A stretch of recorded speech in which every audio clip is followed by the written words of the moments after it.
Hello guys! Welcome back again to my channel, Inday Dayag Vlog. Ayan guys, meron po tayong ipapakita. Ito guys is ano lang to, paghahanda. Dahil hindi ko pwedeng ipakita sa inyo kung paano magluto. Dahil nga po is maliit lang yung aking kusina. Kaya ang ginagawa ko guys, hinanda ko yung aking mga gagamitin. At saka ang lulutuin ko po ngayon is request po ito ng aking panganay, sinigang. Ayan, meron po tayo ditong ano, naghugas po ako ng kamay ha. Ayan, meron po tayo ditong buto-buto o ribs. Ang ano sa atin, 'di ba, anong tawag nito? Pwede kang makapamili. Kaso lang sa kanila dito ganito na yung itsura, hindi na tayo pwedeng makapamili. Kaya ito na po yung itsura na binili ko. At saka ang ihahalo ko diyan is meron akong 3 pirasong patatas at saka isang sibuyas at of course ito yung kanilang radish. Ayan, bandang ulo yung kinuha ko kasi para pang sabaw. Kasi yung sa kanila dito guys, ang sa bandang puweta ng radish is ibang paggagamitan. Pag nagluto ka ng pang sabaw, bandang ulo daw. Sana all may ulo. Ayan, ganito po yung gamit ko pag nagsasabaw ako. Kaya umpisahan na po natin. Ayan. Ayan. Balatan natin si radish. Iyan lang ang gagawin ko dito guys is ano, para makakain ako kasi bawal sa akin yung maasim.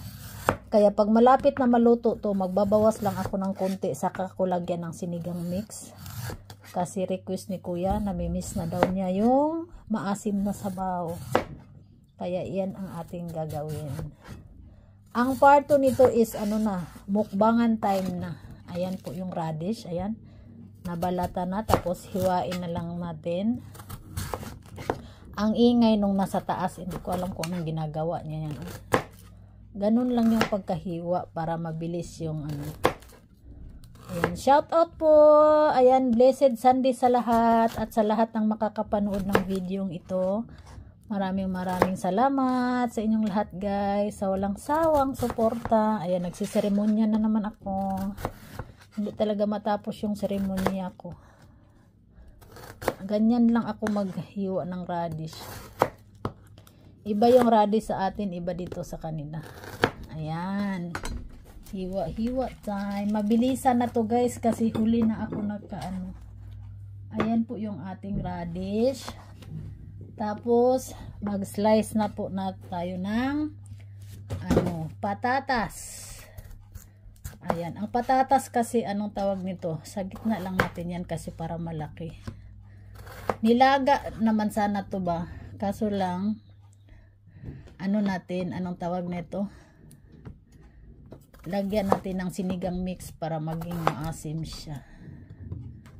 Ayan, thank you everyone and mega love shout out sa lahat. Hindi ko kayo man maisa-isa, basta lahat ng makakapanood at sa lahat ng patuloy na sumusuporta sa Inday Dayag Vlog. Ayan na po yung ating radish.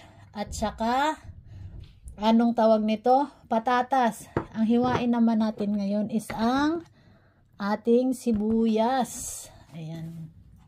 Yung mga ano, magpapaiyak sa atin. Charot lang. Sibuyas.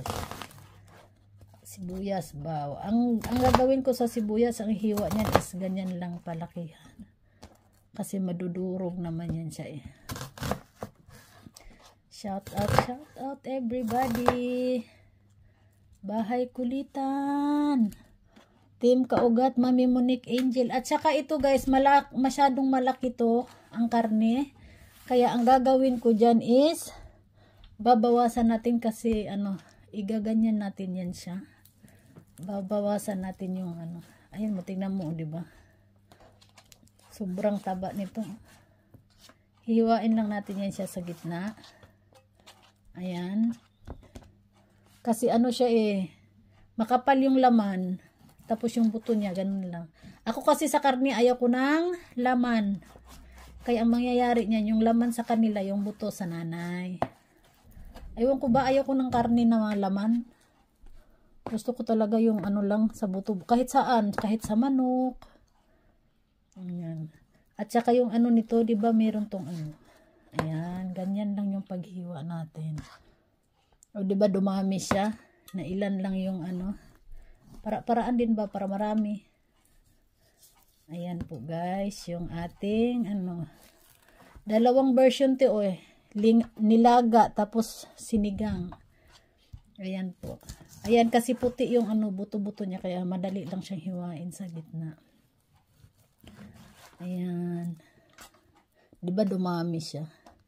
Mas masarap pa rin tong ribs sa Pilipinas, guys, kaysa dito. Tingnan mo naman yung karne nila dito. Ayan. Ayan na po yung karne natin. Ayan na po yung buto.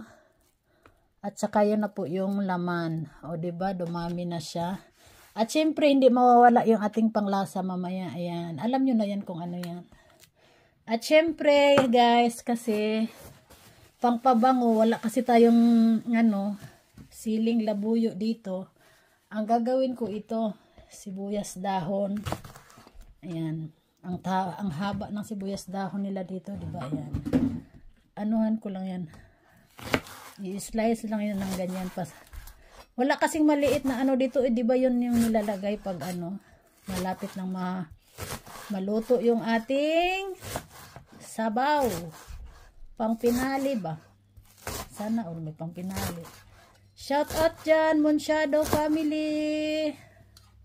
Ayan sa ating team na laging nandyan, pasugod. Sa ating team Alpha family, Husky Edna support.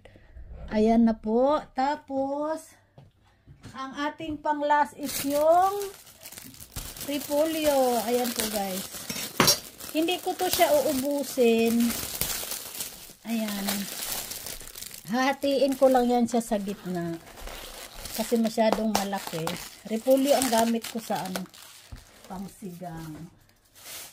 Tapos ang part 2 nito is kakain na si Inday Badiday. Kaso lang, kaya nga ginawa ko to dahil ang kusina ko is napakaliit.